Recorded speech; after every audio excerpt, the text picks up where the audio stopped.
closed, or else It's they're been gonna. such for a while. Yeah. Pick up my voice. I hear myself just It's like in the batter's box. He's like, I know you said keep it going, so I'm here to make it happen. So, why not? All right, it is 5:01, and we are here to discuss the work session for the capital improvement projects.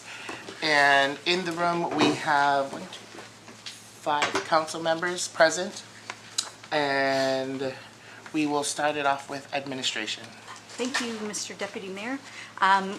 We are providing information about the CIP projects that we've been discussing previously.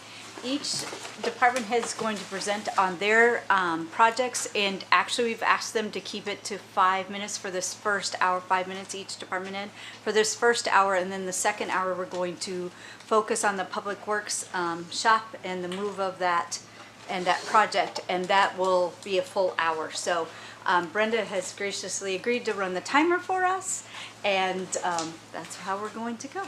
Thank you. Thank you. And Clinton is first. The fire chief is first. Okay, so on our CIP list, our number 1 priority, along with the police department, is going to be upgrading our radios. The ALMR system, the Alaska Land Mobile Radio System, is a statewide communications where we can talk interoperatively with everyone from local, state, federal, military, and the state has now recently decided to upgrade to the point where our radios are not programmable anymore, and they're going to give us anywhere from 18 to 24 months to have these radios transition to a new format. It's called TVMA. In total, this project with police, fire, and EOC radios that are going to be purchased is around $279,000. So that is our priority. Like I said, we are on a time crunch as far as a window on that one. Our second priority would be hydrant upgrades. SMIC is kind of booming, and if we want to have more infrastructure over there, we have to include hydrants as well.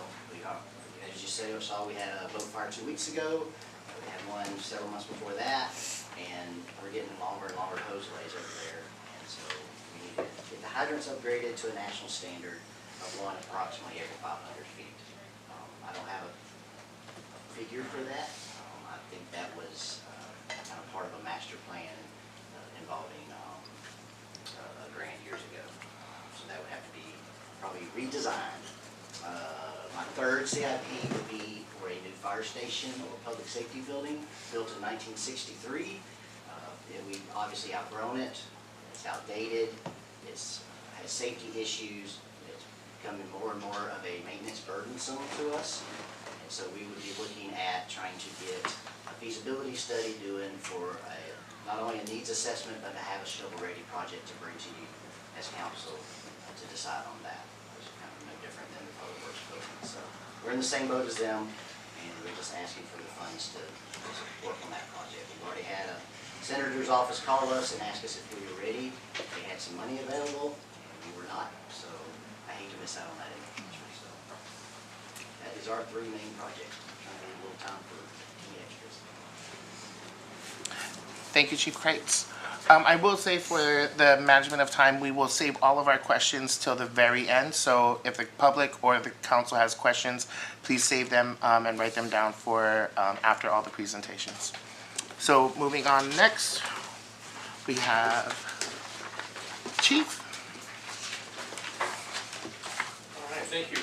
So, as Chief Kreitz mentioned, we have the same ALMR radio issues. It's going to be probably kind of a repeating theme. That's something that we really need to get fixed quickly, but I won't belabor that one for you guys.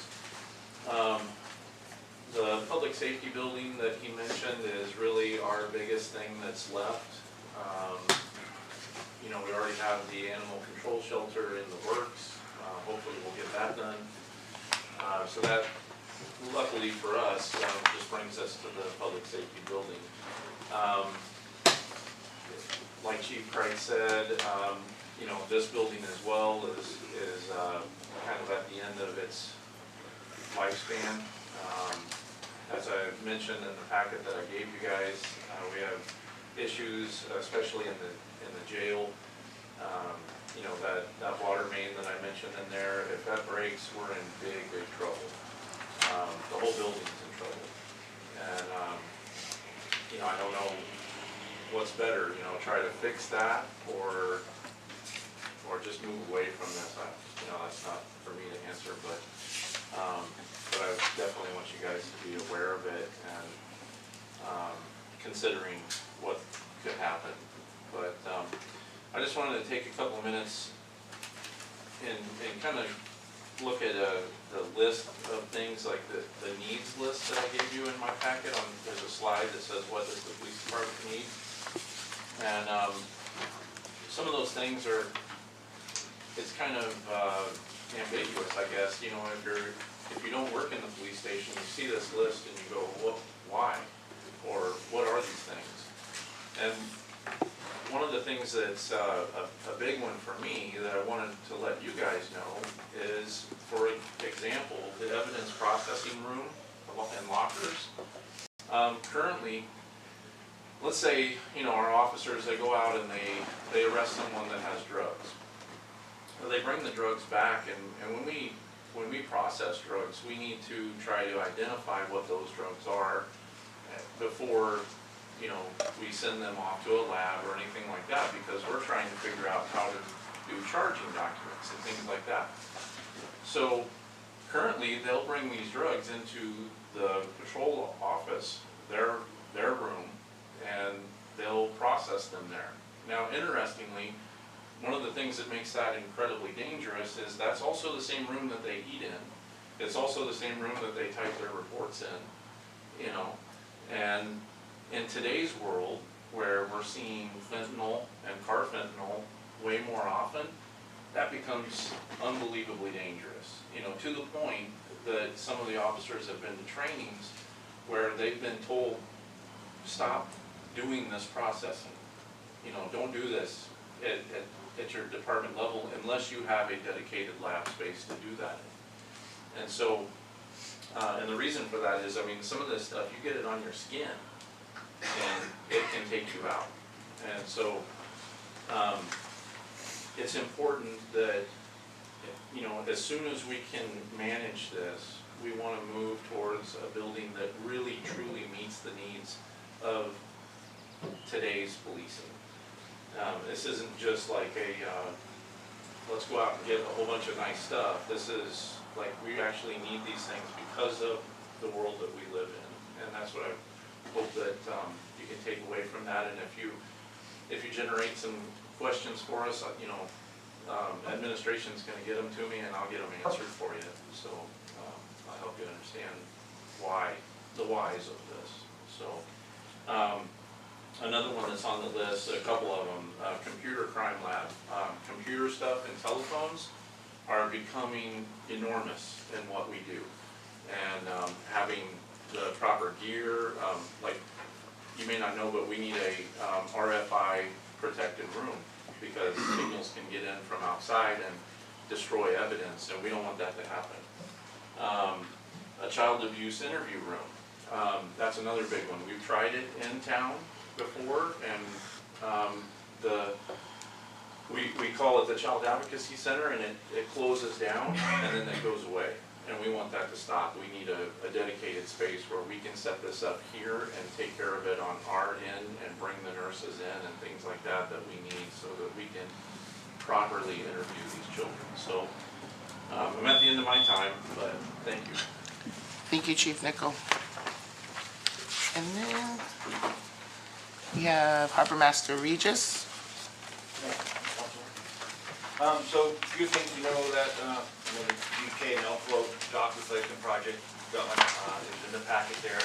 So that's actually in the process, and I know we got an email this morning that looks like the budget's passed, but there's funds in it. So that's half the funds, and then we have to come up with the other half, which will come back before council to get that project done, and let you know that the lumber prices are starting to come down a little bit. So that'll help out that budget a lot more. And another project was the Northeast Launch Ramp. That was also in the budget for the governor. So if he approves it, move forward. That's $3 million for ADF and G. We only got to pay 25%. So I have a part of it already, and you can see in there how that's going to be done. And we just got a 95% design done on Friday. So, and then the Anode Project, I know that some people ask me what the Anode Project was. That's why I put it in the flyer, showing what the anodes are and how they're welded on the pilings. So these stocks are put in, they're at the 20-year mark. That's when they need to be replaced. I had a diver check on them here last summer, because he was fixing some water work for us, and he says they're about half gone, but they go much faster when they're, you know. And talk about SMIC, you know, Chief touched on the fire hydrants. There's definitely needs some more out there. You can see in there where we need the fence to go around SMIC, and then the paving of that road. I know we got maybe get some infrastructure money coming here from the federal government. Maybe that's something we could do, is maybe fence that in and then pave that back street all the way around. I know I just ran through it really quick for you guys, but we only got a certain amount of time, so I'm going to take questions here for the next few minutes if you had some. None? We'll take questions at the end. Okay. Laura, can you talk about the dollar amount for each of the projects? The dollar amount. So the fencing, it's hard to tell because of the price, but if we did a north dock fencing, and that was $86,000 just for that. And the paving you see over there is SMIC, just in the north dock and the runway. So that was $680,000. Paving's expensive. So to do a road is going to be quite a bit more. The anodes, we went on an engineer's estimate price of $1,200 per anode. That's the anode and diving and welding it in place. And we have, I think it was 89 piling that need to be done, or 189. Anyways, that's a lot of money. So I'm trying to do that out of the budget here next year. So you'll see that in the budget. Like I said, the prices are coming down. I know Northeast Launch Ramp doubled since we first started it, but it's come down a little bit. Like I said, 95% design just brought that price down to just about $3 million or so. The GK and Outflow project, you know, when I did that was 2 years ago with the engineer's estimate, and that was 2 years ago when things were much cheaper. It's almost, I imagine it's doubled, but it's going to come down, but they only approved $1.8 million for the state. So whatever's above that, we have to pick up, which I have it in the reserves to make this project happen. So that's where we're at in the prices. Go before I get beat. Thank you, Norm. Next up, we have the electric department.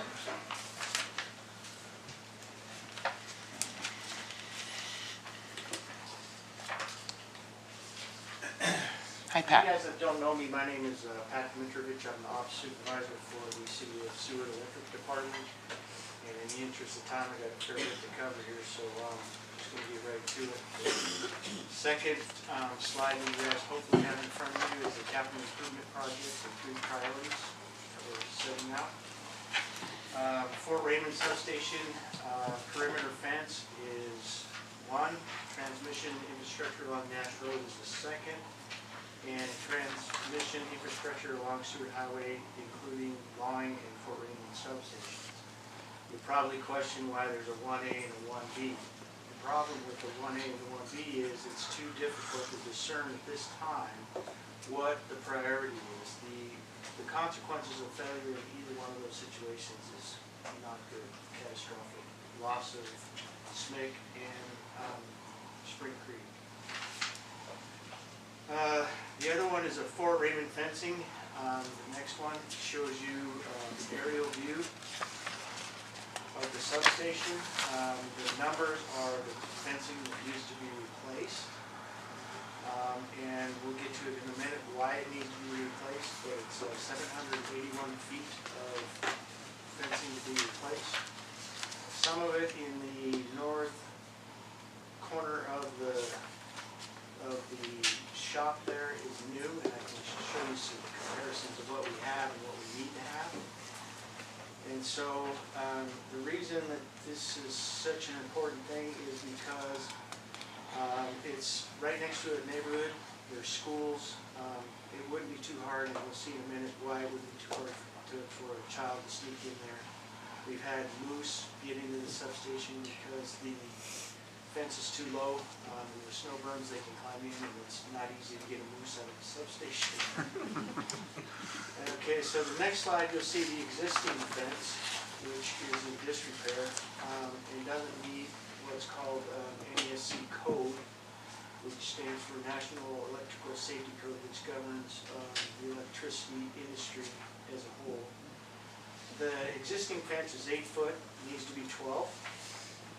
If you go to the next slide, the new fence section, this one is to code. You can see that there's a 12-foot marker and razor wire over the top.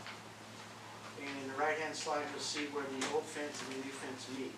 So there's a big discrepancy there that is, well, it's not to code. It's just not to code. Okay, the next one, infrastructure along Nash Road.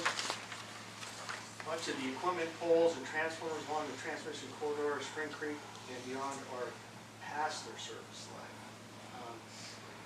Recent oil testing that we've done since I got here shows that the Spring Creek transformer is deteriorating, but we can live with it. The LTC, which stands for low tap changer, which varies the voltage out into the prison and into different places, is in very bad shape. We can rebuild it, but it's something that's high on the list. Nash Road. This is the last one, or one of the last ones. Nash Road. This is probably one of the most dramatic photos or best examples of poor pole structure I've ever seen in my 30 years in the business. The photo on the left, I sent a man out there and he can literally pull pieces of that pole off with his bare hands. He could probably pull enough off where that pole would collapse. The center slide shows that not only is there transmission on top, which is 69 kV feeding SMIC and Spring Creek, but on the bottom there's some consumers. That's called a distribution line, and that is, we can lose distribution customers. A hard wind would blow these over. And on the far right, you can see what's at the very top of the pole, which sticks up into the weather higher than ever, and that's, a lineman cannot climb that. It's not safe. And the last one here I got here is the infrastructure for Stewart Highway. Basically the same story as Nash, with the exception that Long Substation has a transformer right now that is in, it's dangerous. It's, acetylene is a gas that's toxic and it's very flammable. In the testing it should be 0, and we have one that's over 1,300. So that's basically a bomb. All I have. I guess we're ready for questions if you have them. Okay. Thank you, Mr. Dimitrovich. Next, we have Doug with Public Works.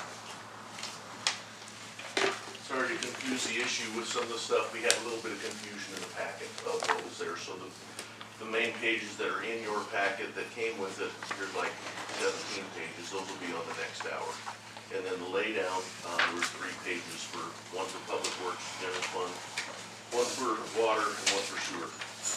So we'll go through those quick. And to start with the Public Works General Fund, at the top we listed some that are just, we're doing right now, but they'll continue. In the Lowell Creek Tunnel Project, as you know, it's been the top priority, and we'll keep working that as far as a citywide general fund.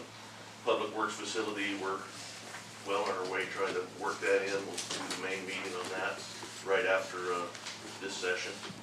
Sidewalk replacement for 5th Avenue is ready for this summer. That'll happen yet this summer. That's along the hotel and the cookery and right on that area. So that'll all get this year. ADA sidewalk improvements.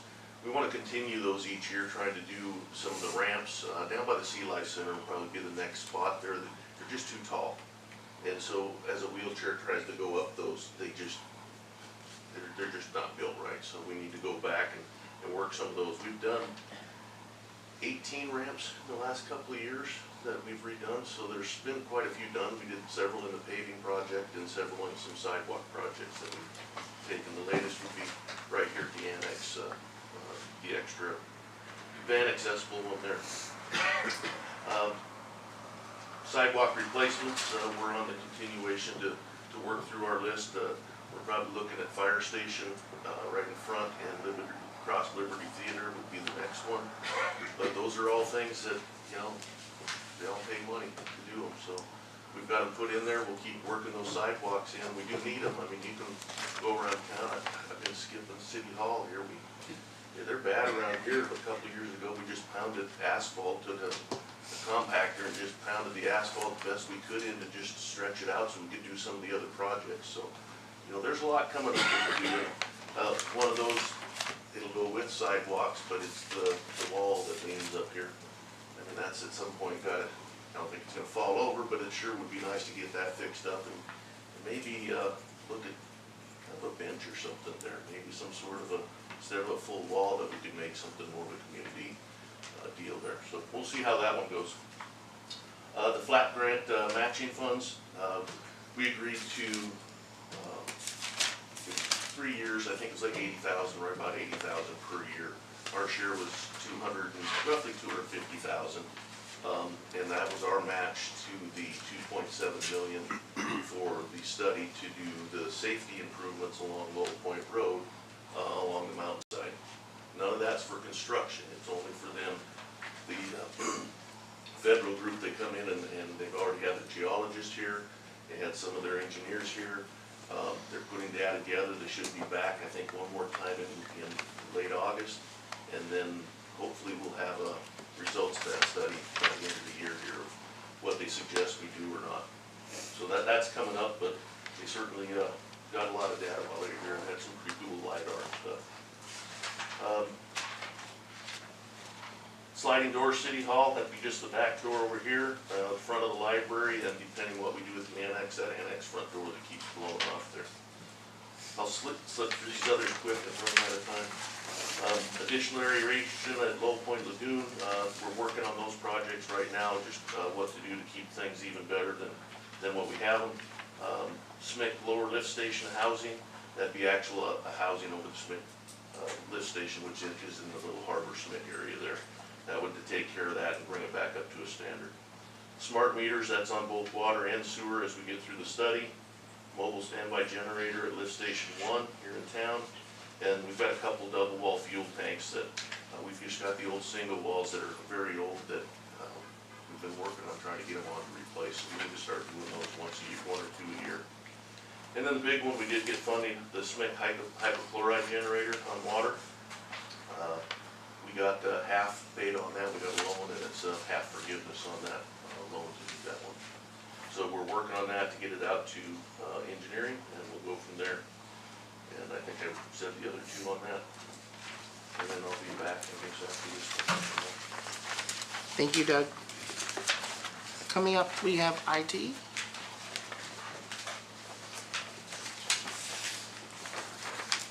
Thank you, Council.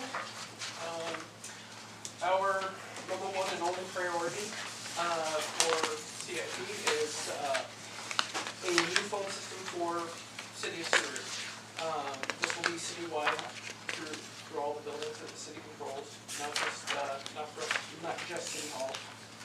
The current system is over 10 years old, and the previous one was put in in 2008, and as such, we are starting to see the age of the system, and it is starting to drop calls, have little glitches here and there, and there's part issues that Telealaska has warned us about, that the system is becoming harder and harder to maintain, and the phones are becoming harder and harder to find as time goes on. We estimate that this project will be around $150,000. As the tech has become mainstream, it has come down in price, so this is actually cheaper than the project in 2008. The reason it's an estimate is we will be reaching out to companies as we work through this year's budget, and we will be able to lock down that price way more as time goes on. That is about it. Thank you for your time. I'll do my best to answer questions or get answers to questions as you have them. Thank you. coming up, we have Parks and Recreation. Hi, Tyler. So just a few items on the agenda. So the first item is adding additional RV utility sites. We think this is vital because the future is electric, especially for the transportation sector. I think if you look ahead in the next 5 to 10 years, it's abundantly clear by all the moves that automakers are making that that's entirely where the industry is moving to. The first commercial fully electric RVs, widespread sale, are rolling out this year, next year, increasing demand. It's already our most highest demand feature. Our rental data shows as well. These are our most rented campsites, and in terms of ROI, it's pretty rapid ROI for a relatively minor investment for this cost range. So we currently have about 100 water electric sites, give or take, and we'd be looking to electrify about 100, 125 more would be ideal. And potentially, depending on industry standards that get adopted, there's also other potential benefits such as bidirectional power backup. So depending on whether automakers, they're building that into some vehicles where the vehicles then can serve as a battery backup to the grid or to whatever power load that they're tied to. So that could be kind of a nice benefit or tie in here and consider for those types of issues.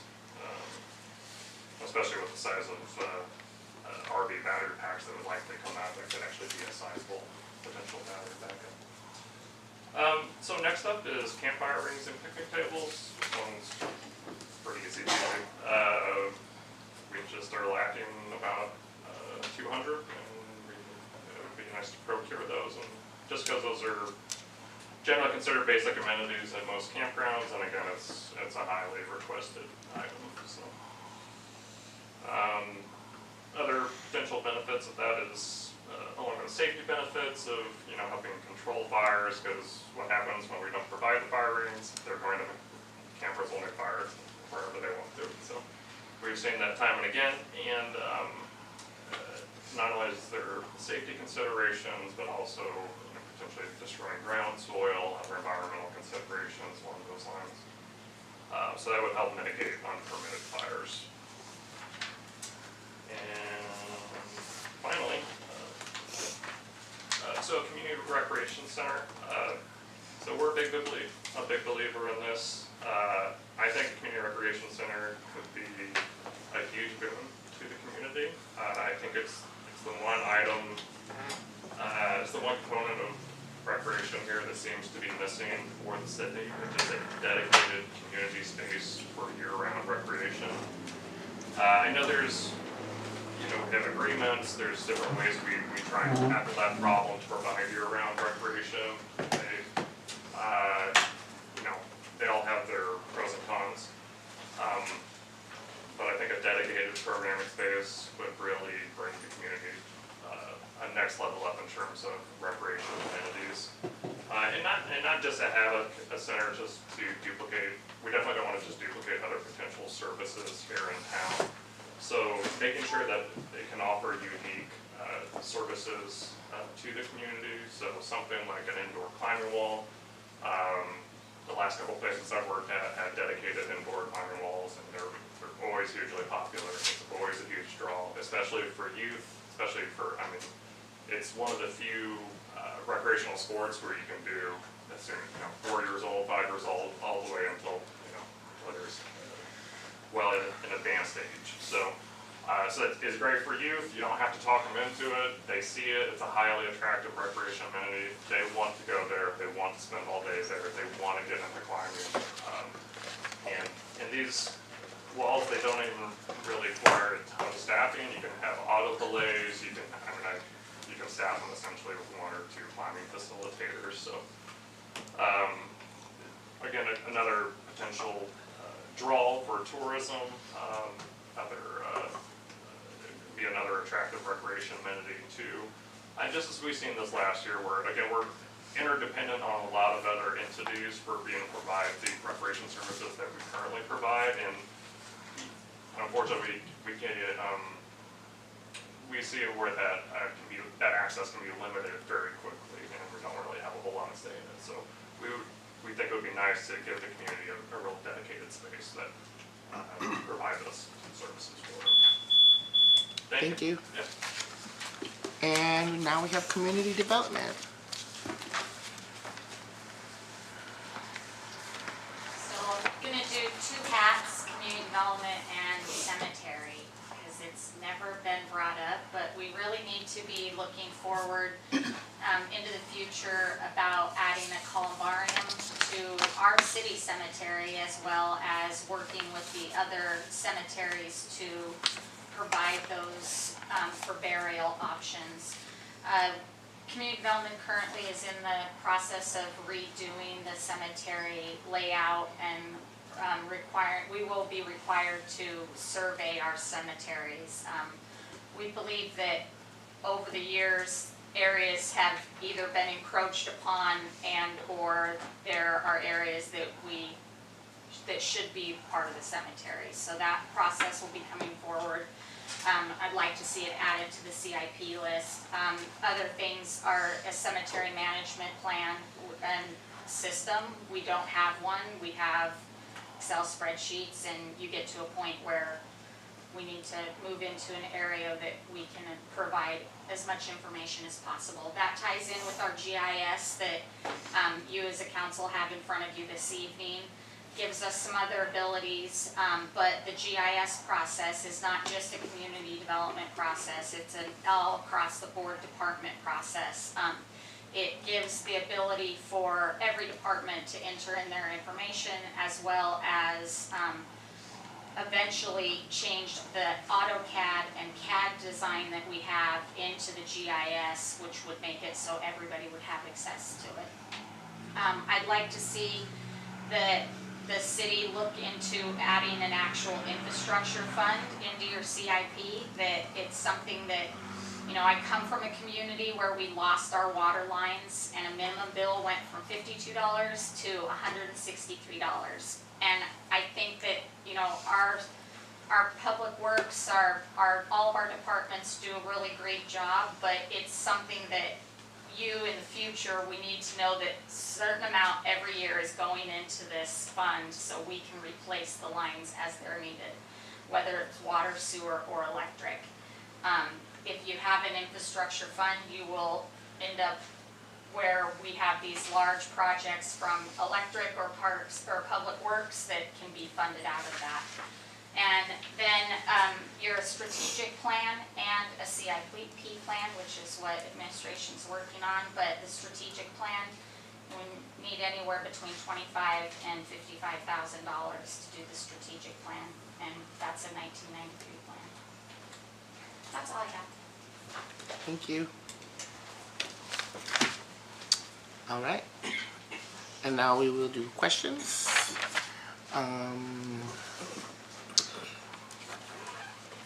Let's start with the council.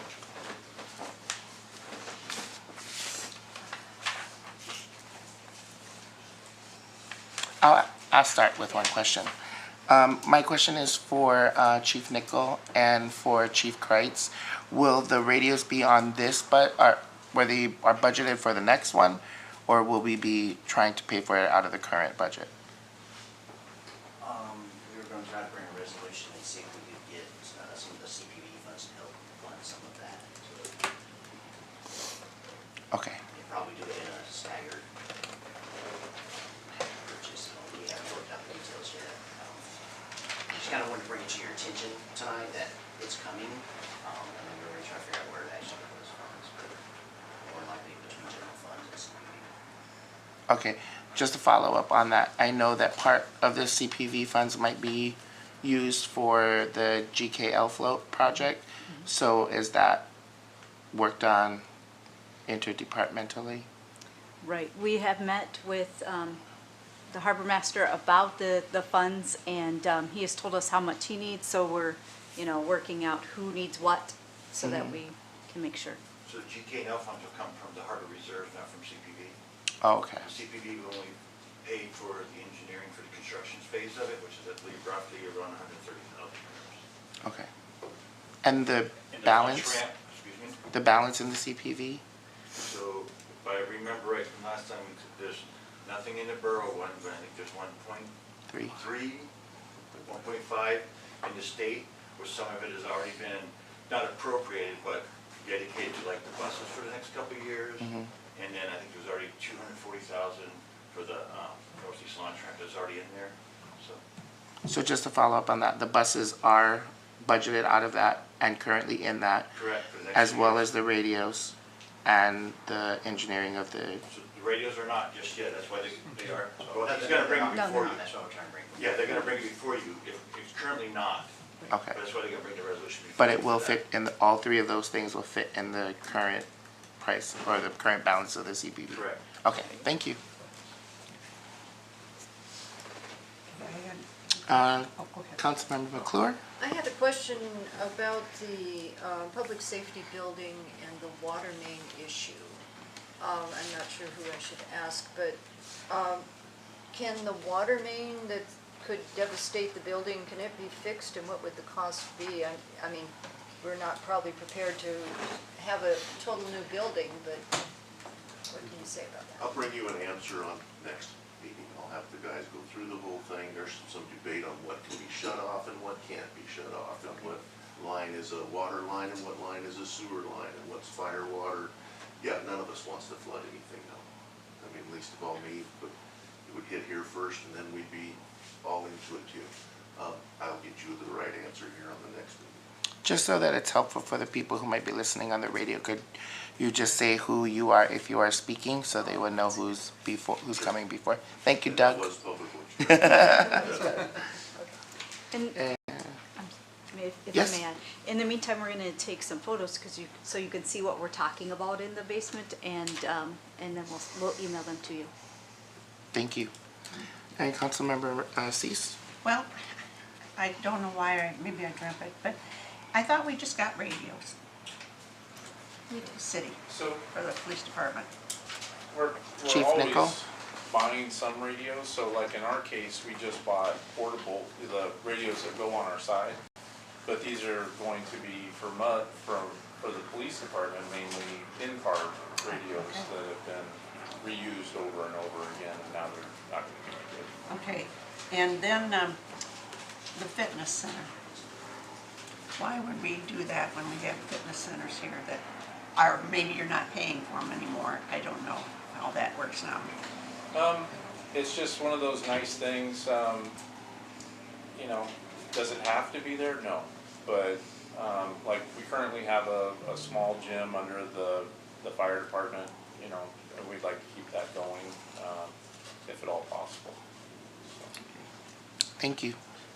Can I Chief clarify Kreitz? just a little bit on the radios? Yeah. So I think what you were probably referring to, because it was a large price tag, was the dispatch upgrades were just recently done last year and a half, and that was That might be what it was. $600,000. I think that may be what you're thinking. That could be, yeah. Yeah, And okay. those were upgraded to a format that are capable of this new TDMA, whatever that means. All this IT jargon that they threw at us. So what it would entail would be, like Chief Nichols said, replacing pretty much every mobile radio that's in all the cars, the fire trucks, the fire boat, the ladder truck, any emergency vehicle. Those radios are pretty much, all of those are outdated now. I know mine and my truck's 96. And then, of course, there's the portables as well, like you mentioned, the ones that we wear. So that would cover police, fire, and then the ones that we use for basic EOC functions, so just department heads. Okay, thank That's you. what that would cover. Just a follow-up to that question. The 3 new police vehicles the new radios were purchased for those, right? And then the one that was approved, the animal rescue vehicle will have new radios. So how many more? It's just all the police or the fire? Yep, so in total, there'll be 19 vehicle ones. So you've got to figure every fire truck, command trucks, police cars that are not newer, that don't have the current radios, and then 24 portables. And then there's also programming and installation you have to add on. You have to come down and do all that, so.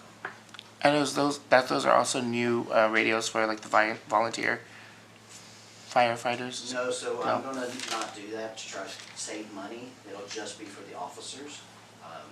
Because the reason we need these radios is for interoperability between other agencies. Right now, we can talk together and we're fine, but if he has a search from Anchorage, police come down to do a search warrant, or if we go out to the borough, if we need to work with forestry or the Coast Guard or any other agency, we won't be able to talk to them. So that's what's gonna be the interoperability part.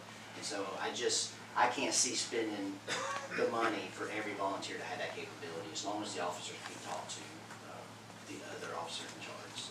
Thank you, Chief Kreitz. I'd like to touch on that fitness center that Chief mentioned about that. Harbor Master Regis. Say your name. Oh, no Regis Harbor Master. I want to touch on that fitness center. The part of it was a grant from the fire department. The rest of it was paid for by the wellness from the city employees that paid for it out of their own pocket. There was none of the city money used for that. I just want to explain that. Thank you.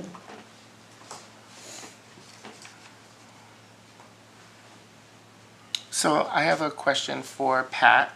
I know that I had fortunate to have some time with Rob, and he's not here today. Unfortunately, he has a family emergency. But I did want to follow up with you and ask about, we had some discussions about federal grants for the electric upgrades to the Nash Road line. And would it be helpful or possible to get some sort of grant writing or help getting some grant movement there? It would be helpful, for sure. The legislative money is $8 million for the Nash Road stuff and $12 million for the Stewart Highway parts of it. That's in the legislature yet to be determined. But if we can get grant money, that would be, it would probably expedite things in some fashion, because these situations that I explained are pretty, if we lose these systems, we're gonna lose a lot of stuff. Prisons, SMIC, customers, and they're gonna be out for a while. Because we can't get transformers for a year out, poles, I mean, depending on how many break, which they will break. Not be able to swing. Was there a price on Nash Road, or did you say that it was? I should say in there, I think Rob's notes said $8 million. His cost estimates are at the bar, projections $130,000 for the fence.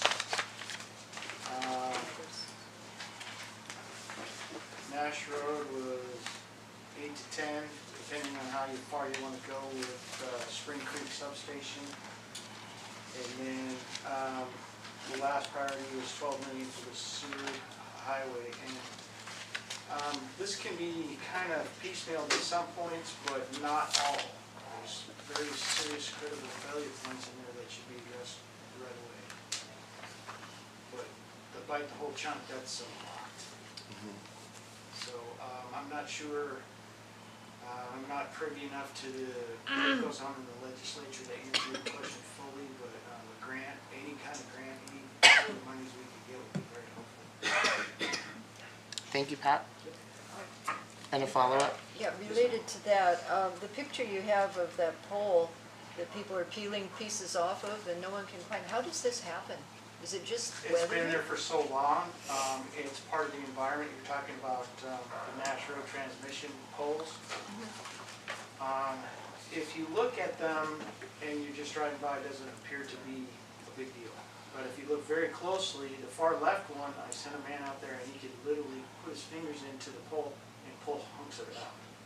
Which tells me that he could probably drop that pole with his bare hands. And the far right one is, if I could find a lineman that would climb that pole, I wouldn't let him. So a follow-up on the follow-up? So is it feasible, if the money doesn't come through for everything, just to fix the really, really bad ones? I mean, That's our approach. That's how it would happen. And unfortunately, it's expensive no matter how you stack it, Right. but we don't have to do it all. We can do piecemeal. There are certain pieces and parts that have to be done. And it's just a matter of time. I mean, it's not if, it's when. Anyone else? Thanks, council. Thank you.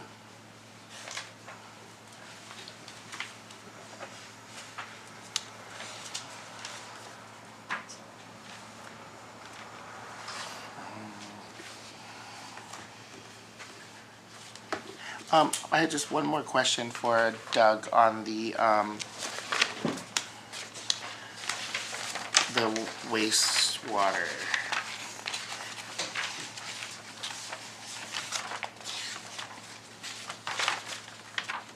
There was something on there for 76,000 on the lagoon, one of the first ones. Could you explain what that one was? Because that didn't seem like a huge capital improvement project, but something that could possibly, it's on this one, yeah. It was on the lay down, the Yeah. first item on the blue sheet for waste, for sewer, for waste. Additional aeration equipment. Coach Chesler, Public Works. Thank you. That 76,000 was quoted just right close to that number to look at the current, we've got the biodomes in cell one, we've also got the other air diffusers that go through, and the other air diffusers are basically just pipes with others that come up, and you see the big bubbles coming out of those front ones. Well, the idea with the air in the lagoon is more like the biodomes, is to have the smaller bubbles. The smaller the bubble, the more surface area that can help the bugs do their thing in the lagoon. It helps aerate, it helps your dissolved oxygen go way better than what it was. So ideally, this is something we're talking with the folks that we were working with that just did with the odors and the new sludge-eating bacteria. They're also the same ones that did the biodomes that worked in there. We're working with them on an upgrade over the old diffusers, per se. We could put them in right now without draining the lagoon. These new, it's a different type of diffuser. It's basically like, almost looks like a big fire ring. It's just in a big coil of tubes with these micro air bubbles that come out. I'm on my way up to Palmer on Thursday to go view what they've just put in up at the Palmer Correctional. But it looks pretty promising for a new, wasn't out years ago, and it's something they've been really following, trying to make them work even better. And we're looking at trying to make. Is that something that could fit in the current budget for the wastewater? Not in the Sewer. current budget per se, but in the current, in our budget reserve, in our reserves for wastewater enterprise fund, is where we would take that. But it would fit into that? It could fit Yeah. into that? Oh, yeah. Okay. Since he's there, I And a have. follow-up from Well, sort of Councilmember related, in the McClure. water, the SMIC hypochlorite generation unit, is that like what we have here that generates? Yeah, if folks have been on a tour up there to see the water plant, the new water plant, there was a generation, the whole hypochlorite, basically eliminates having to have a chlorine cylinder and having to buy and bring those in. It actually makes the chlorine from salt. So they don't have that now, but this No, would be. this is it's way smaller system over there, so it would involve a smaller little addition on the house or on the building, and then the plumbing and the equipment to go in, but it will eliminate the hazard of having chlorine, which, you know, it's a lot of years ago, it had a leak right in town, and it cleared the several neighborhoods. Thank you, We have Doug. to haul it ourselves right now, we get it from Anchor, we have to go up and get it and tag our truck, and it's just harder and harder to get.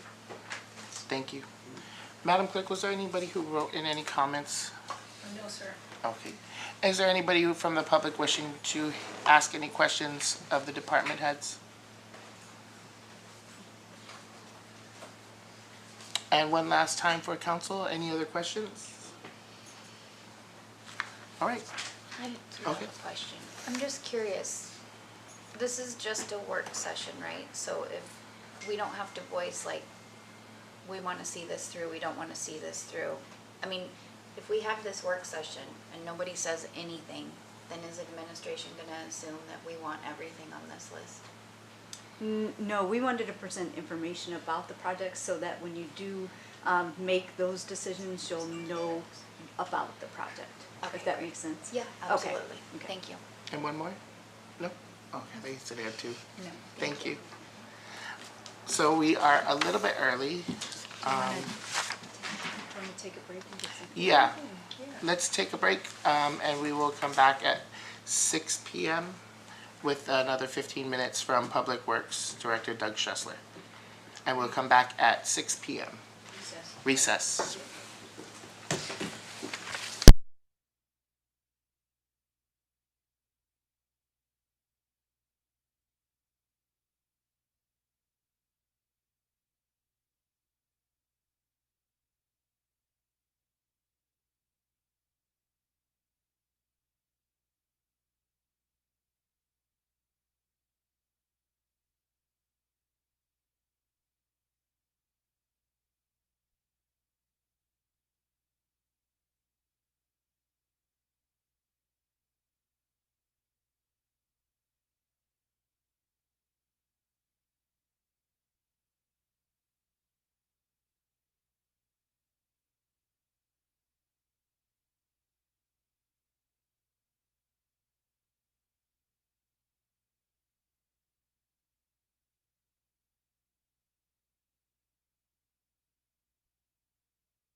generation stuff, but we were there. Up to the road. Oh, you mean on the roadside?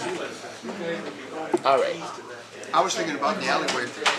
I haven't even thought about the roadside, but I can actually pull them out with my truck. Okay, Mr. Vice That's Mayor, we're ready. I'll totally help you. Oh, that's right. All right, we are back on the record at 6:01.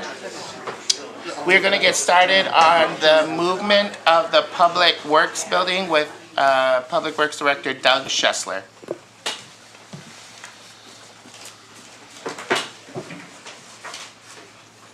And we are on page 38 of the work session packet. See, you almost kicked me out of my introduction.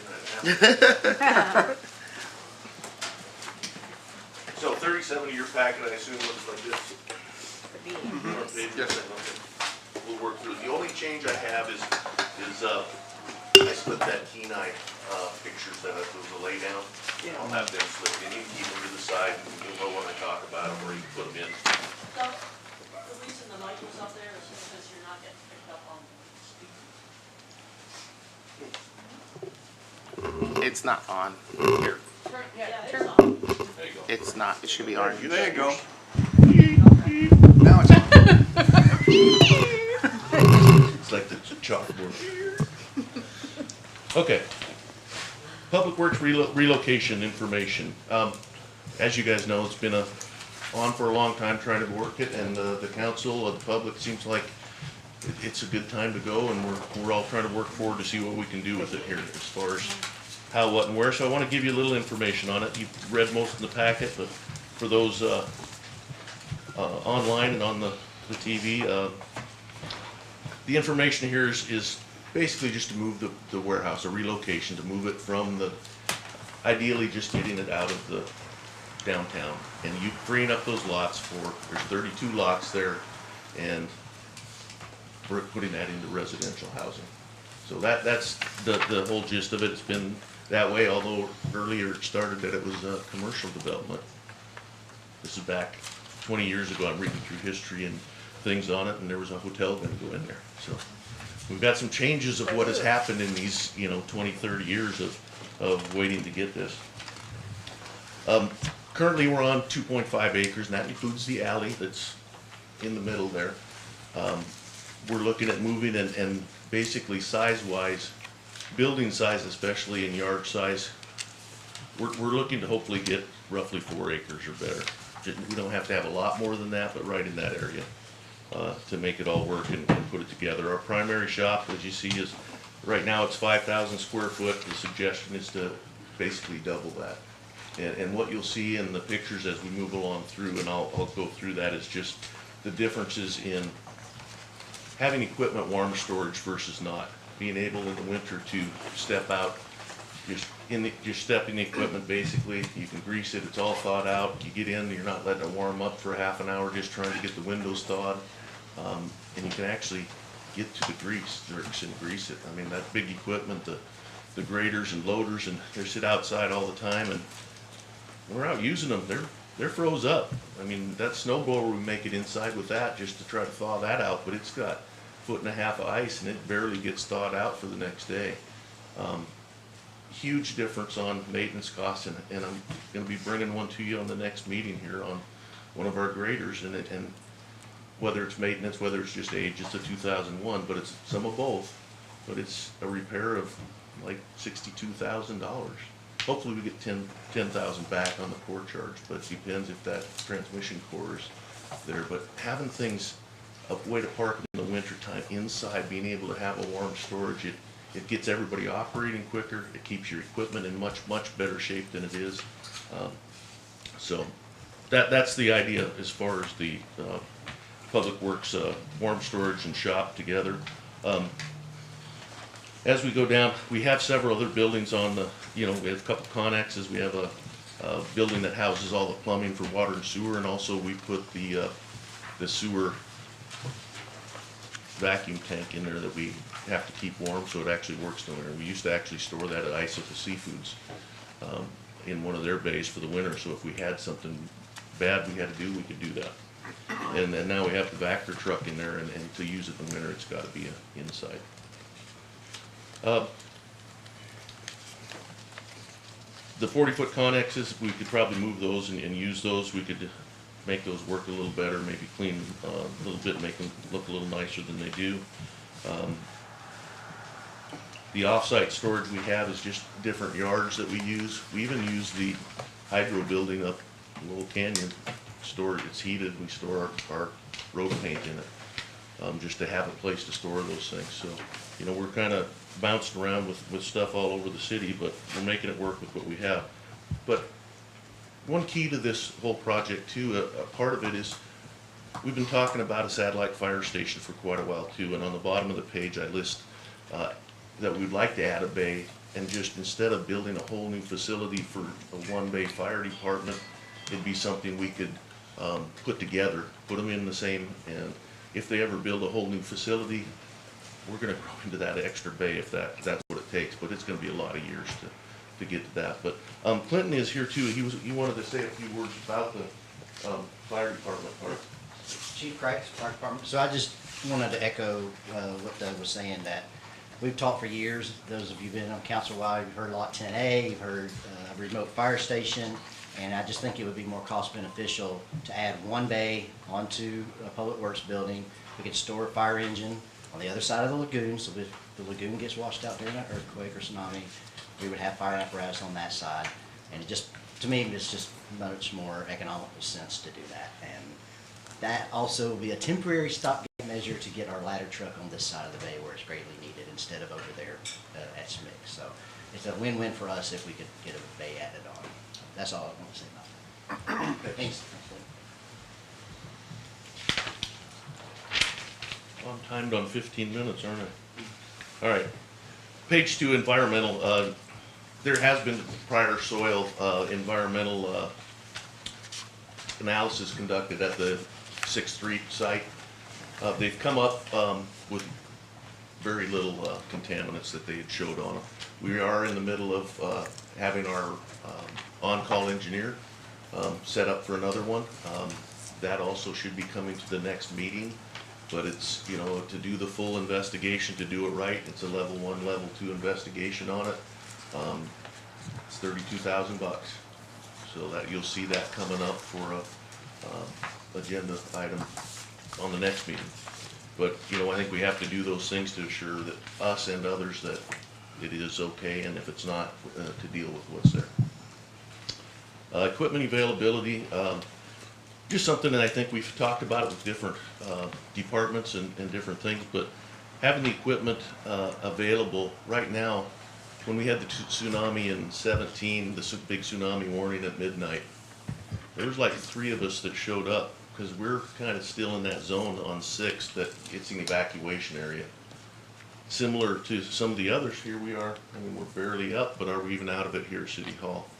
We're out at midnight, you know, trying to move equipment, and when you only have 1 or 2 guys that show up or aren't at the other end trying to get in, it was a real eye-opener to be down there, and the thing's supposed to hit, if I remember it, 12:50 or 1:50, and we were there like 5 minutes before, down in the yard, grabbing another piece to move up, and it was like, okay, no more, you know, but we got through part of it, and we remembered our dozer that we really need if we did have a big hit was down at the falls.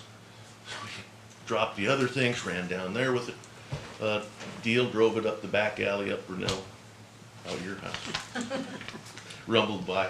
But it's a big concern, having the availability, having that stuff in a place where we don't have to just, we're not always gonna have people there. And, you know, some of this language I was able to bring from other statements from folks from years ago and going through, and it, you know, just like it says that, you know, it should be noted that our people are only at work about 23% of the hours available in years' time, and the odds of a disaster happening in an hour when no one's available to move equipment are very high. So protecting the shop and the equipment, I put in here just the equipment were $3 million roughly at least of just equipment sitting in that yard. And if we were to build a new public works site, you know, now we've got whatever that comes to. We'd estimated it at 5.5, but with, I don't know, if we can do it cheaper, we want to do it cheaper, but it's just hard right now with the COVID stuff, how the availability of everything, wood, lumber, metal sheeting, the whole works, so. Projected cost that leads us into that was the 5.5 that we had predicted, but at this point it could be a lot higher, but it's really gonna depend on the site. You know, the site select, some sites are pretty close to ready, other sites, there's a ton of stuff to do, from infrastructure, water and sewer, to adding a lot of material if you can. Is there any permitting? What all do you have for environmental? So there's a lot that vary that cost of what it's gonna be depending on where. Possible funding sources, and I put in here, selling the city properties would over here, the 32 lots could help pay for part of it, but that's an after the fact. You gotta move before you can sell and get those ones done. So possible grants through the new federal money, you know, we're looking at all those, trying to capture anything we can there. The use of some general fund reserves, and to put it out for GO bonds and repay with property tax revenue.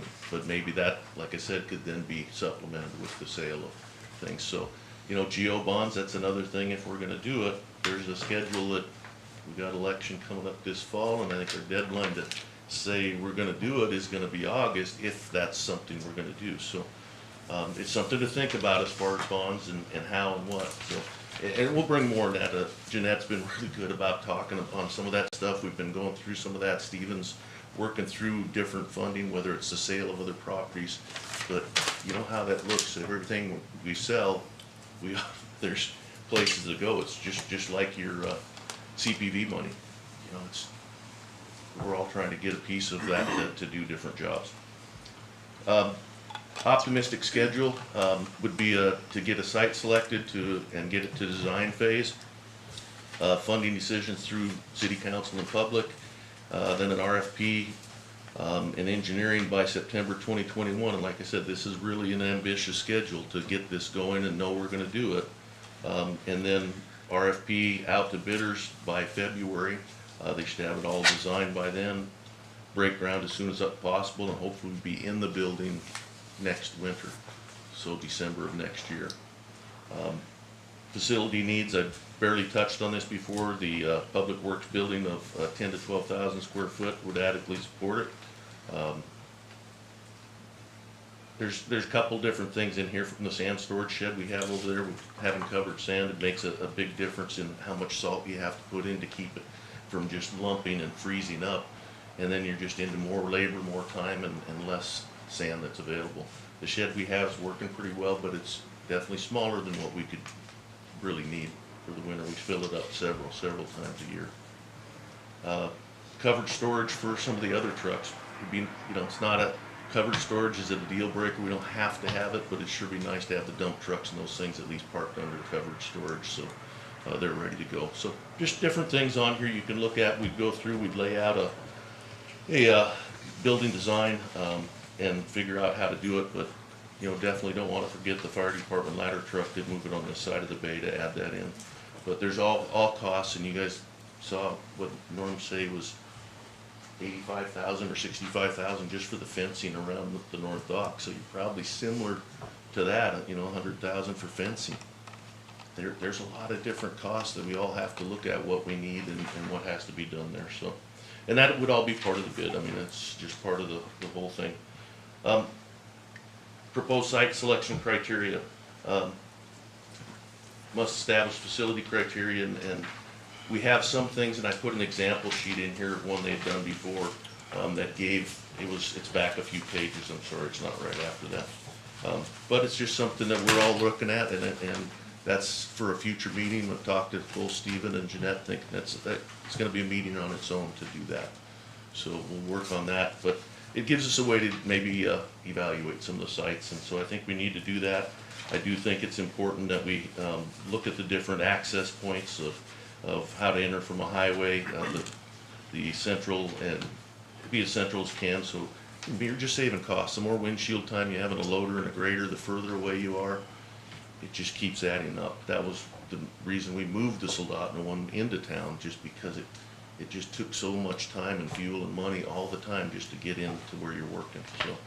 So things that just keep keep in. We had, last time when this kind of fell through, a lot of it was from the community neighborhoods.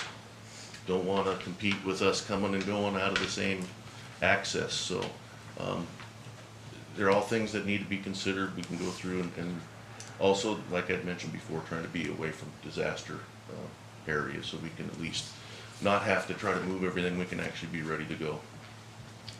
So different attachments, if you get the pictures, the first picture, it's of the building here. This was actually the first design.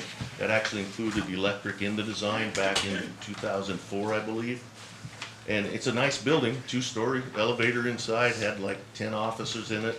The next page that has a drawing that's got the ground floor and then a kind of a side view. And then the third page there on that same one lists all the different offices. And this was back when you had a project manager, you had an engineer, you had the electric folks. The electric, some of them would be down at the other end. If you look at the other picture of this, it had a different little offices at the other end. But this is just something to put in here to show you what they had done before. Whether we need or not need. The next picture, which is the Soldotna facility, that's just their warm storage and their admin building next to it. Still a functional facility. You can't do shop work in that particular building. They'd have to do some upgrades. Their plan was to put another building on the end of that with the shop, and it'd be similar. But the next pictures are the inside of the Soldotna building. You're actually, the first picture, it's under a mezzanine, and the next one shows the mezzanine, just good storage. But it shows the equipment in there and being able to take care of it, go through. There's a picture of the site from the aerial view. I probably won't make it through all these, but as I flip through, the Kenai one was the handout I gave you. And both the Kenai and Soldotna ones, I'm able to get the plans. The Kenai guy's gonna send me the full plans for their 2 buildings. Of what it is, he said the cost of their mechanic shop was, I think he said 4.7 at the time, and that was in 14 or 15 that they did that. But they're good, efficient buildings. They look clean, they look nice. They really had a lot of the real good amenities, well thought out to put in, especially the Kenai shop one. Very nice setup, and I'll get the plans for it. So most of the rest are pictures of the current shop, locations, the lots we have there, and I think it has the evaluation form should be in there somewhere too that we skipped by. The site evaluation form. So my 15 minutes are up, so I guess I'll take questions or discussions or whatever you guys want on that. Thank you, Doug. You're welcome. We'll start with questions. Councilmember Casagrande.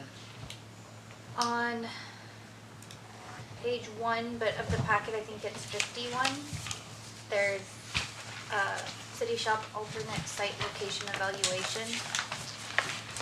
Is there a map that goes along with this? Not at this time. Which page are we looking at? It would be, Oh, yeah, okay. It was very rudimentary, and what I'd look at, I'll try to get it, it was just like some numbers drawn on, here's number 1, and then another page had what number 1, 2, it was hard, but I can provide that. It'd be good to do something similar, but a little cleaner, and look at, I was assuming that when we do it, we don't want to buy land to do it, we were trying to use city land.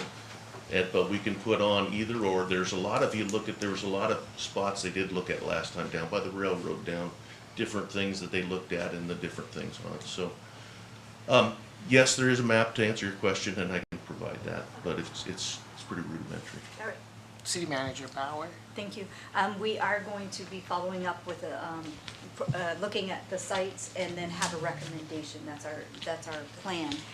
We wanted to go through this process first, but then we're going to identify a location and bring it to you. Thank you. Any further council questions? I think I have one, but I just Councilmember need Casagrande? a second to find it. Okay. Yes, thank you. Is there anyone in the public that has comments or questions for Doug? I have a comment. Okay. I was lucky enough to go along on the trip last week with city manager and assistant city manager and Doug to look at all these shops over there, and what they've incorporated, especially I think at the Kenai one, was some real cost-saving features in terms of heat loss and just nice amenities like where to place the drains and, you know, process prior to the building and, you know, just thinking through how best to do this. Those buildings are very large, I felt, you know, I mean, they take care. Soldotna has, by the way, the airport too, so they've been having to bring their equipment from the airport around, and now they've got two places. That was the reason for the newer ones, so that they didn't have to keep driving equipment, like you said, so. So the moving of this from the central location downtown out the road, wherever we put it, the assumption would be it would be out of tsunami range, right? I would hope so. I mean, as far as Well, anyone tsunami can and flooding predict. range, you know, if you take it out of tsunami range and put it on Resurrection River, Yeah, that's what I was wondering, so if we get too close to the river or Japanese Creek, that could be problematic. and I think you will be able to go through a lot of those, like Jeanette said, Yeah, but that's to go through those and evaluate and maybe eliminate or add or whatever we can do to kind of go through those sites.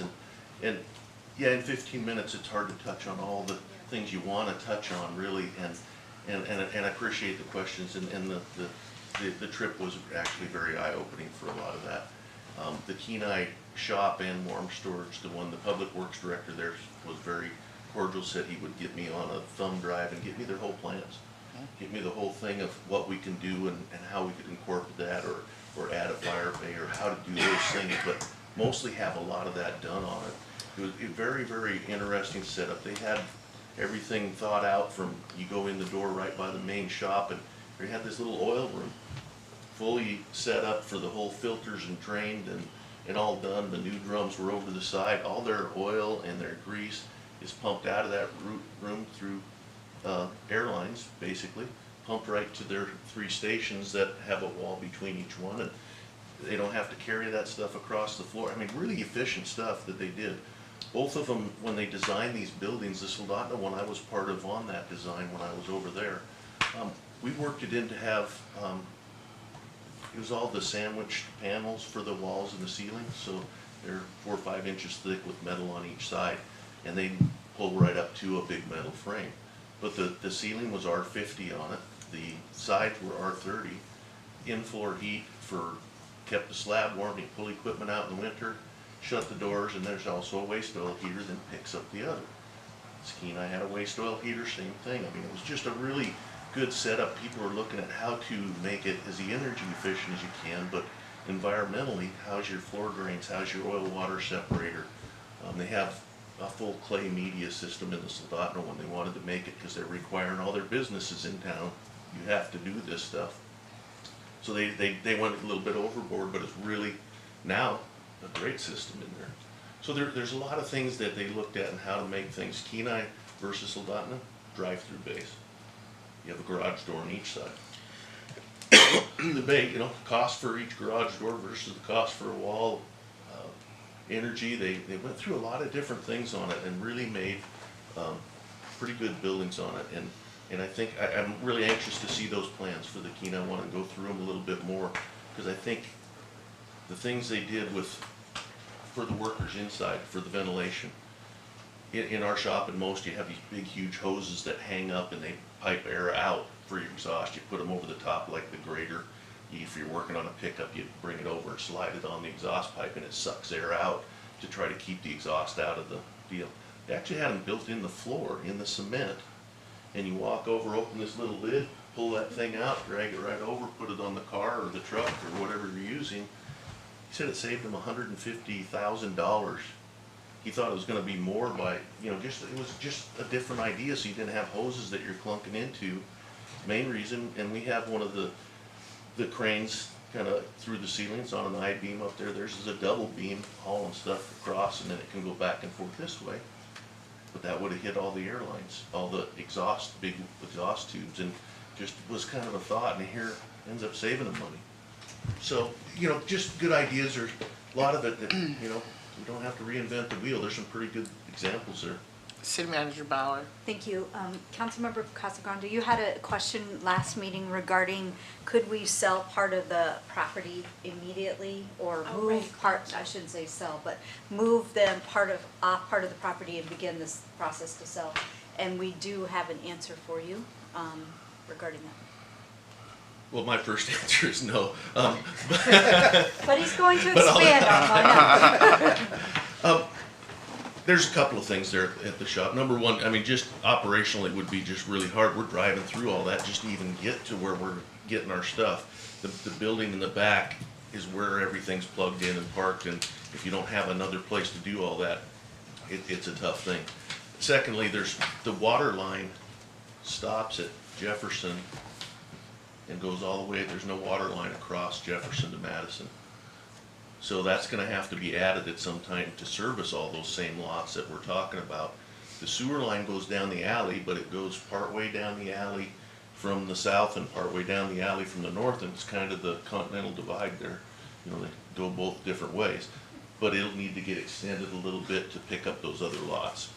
Shouldn't be a big thing on that one, but the water line will be a little more. So, you know, there's a lot more to it. We're doing the environmental right now, and it'll have to go through that. We have if you drive by from the post office, the alley that's right behind the post office, and there's a drain right there, a storm drain. Goes right into the yard. So we're gonna have to figure a drainage, because right now it shoots right through beside the sand shed, kind of around the tires. And when we have a good rain, it's going through there pretty good. So it's basically a ditch that goes through there that we would have to do something for a storm drain, maybe to divert it over to Madison and then down out through the ditch. Harbor Master Regis. Hi, Marshall. I just want to touch up what Councilmember McClure was talking about tsunami and stuff like that. So if it does move out of town that direction, just remember that Dick Craft Road was built also as a dike to protect from the Resurrection River.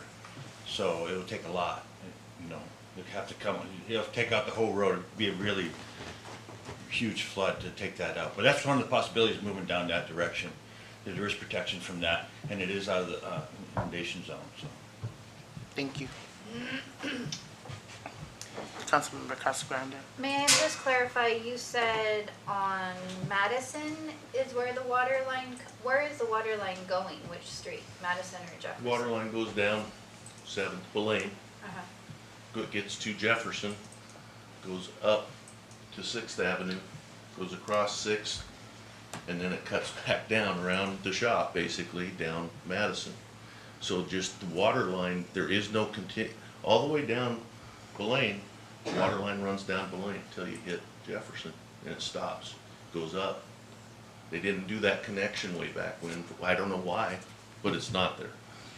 Maybe because the shop was there and they just figured it'd always be there and they don't need to do it. You know, I don't know the reasonings, but it's not there.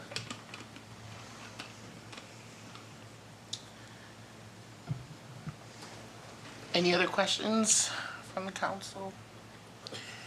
Any members from the public wishing to ask any questions? So I guess this would bring us more towards the end. What are we looking at moving forward? At this time, we're talking about having a work session on, I think it's July 26th, the second meeting in July, regarding the location, and then also at that meeting be the question of whether we put a bond question on the ballot. And as Doug spoke of earlier, that would need to be approved at that meeting, or a special meeting at the very beginning of August, because there is a ballot deadline. So that is what we're planning for. That's our time frame moving forward.